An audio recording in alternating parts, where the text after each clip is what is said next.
Chase Leaki with the blue futon, and you know the next review because in the playlist, let's just pull it up. Zombieland 2 Double Tap. Double tapping those suckers. Is it as good as the original? Let's find out, as well as the 4K quality.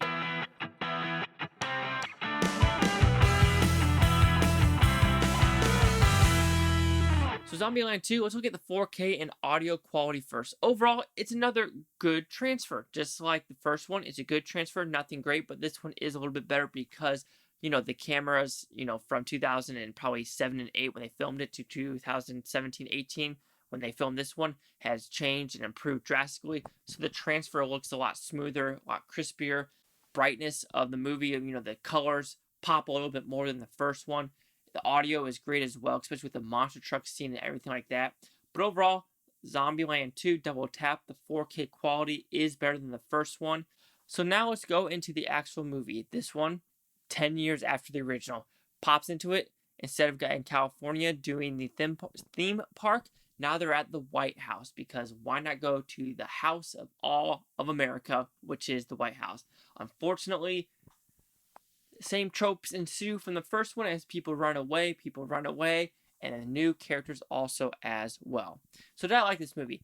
I won't lie, the first time I watched this movie in theaters, I was disappointed with this movie because I fucking hated the Berkeley character. I hated the ending. I did not like the Berkeley character. To me, that it was a good movie. I liked what they did with Luke Wilson and Thomas something Batch. I don't remember his last name. Let's see if it's on the back, guys. It is not on the back. It only gives Luke Wilson. But Mr. Thomas, that Middleditch, yeah, that's what it is.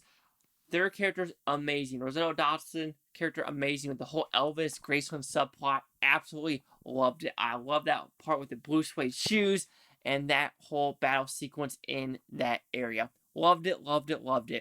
As well as adding Zoey Deutch in this, as well as kind of the blonde ditch. Amazing. She does a great job with this movie. Like I said, it went off on a strong foot of the White House, introducing these new characters, having great battle sequences to get there. But when we introduced this Berkeley character and Babylon at the very end, I was so disappointed watching it the first time.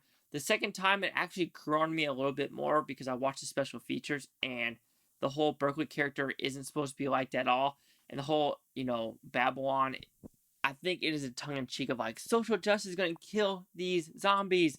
And when I first watched it, I was like, oh, that's so cringe. But when watching the special features about Babylon and this Berkeley character, I understand maybe I was looking at these characters and the environment wrong the first time, because I won't lie, I hate hippies. I hate hipsters with a fucking passion. Just like, Once Upon a Time in Hollywood and everything like that. Fuck the hippies. I really don't like hippies or hipsters.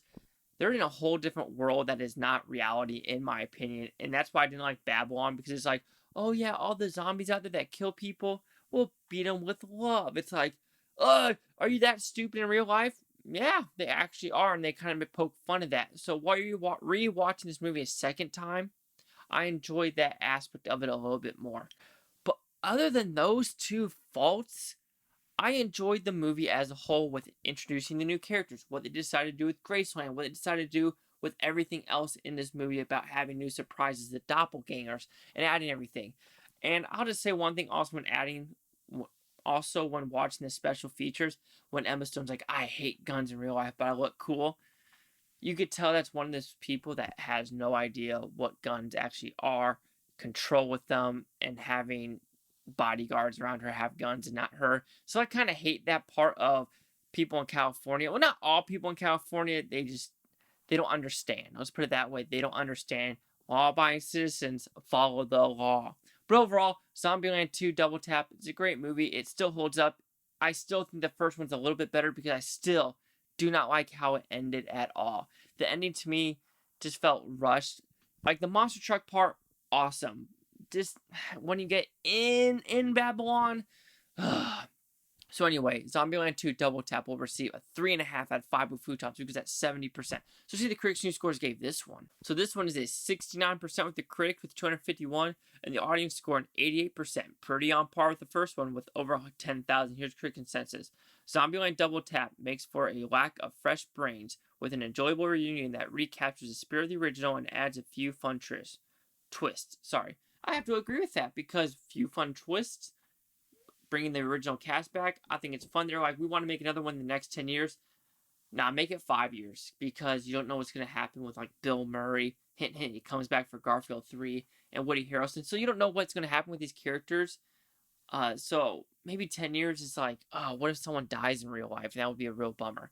But anyway, do you agree with the 69, the 70, or the 88? Chase out the Blue Futon, like, comment, subscribe. Let me know if Futontopia, you Blue Futonians. Thank you for watching. Have a great day. I did a lot of spit on that one, guys. Ugh, so gross. Rhoda!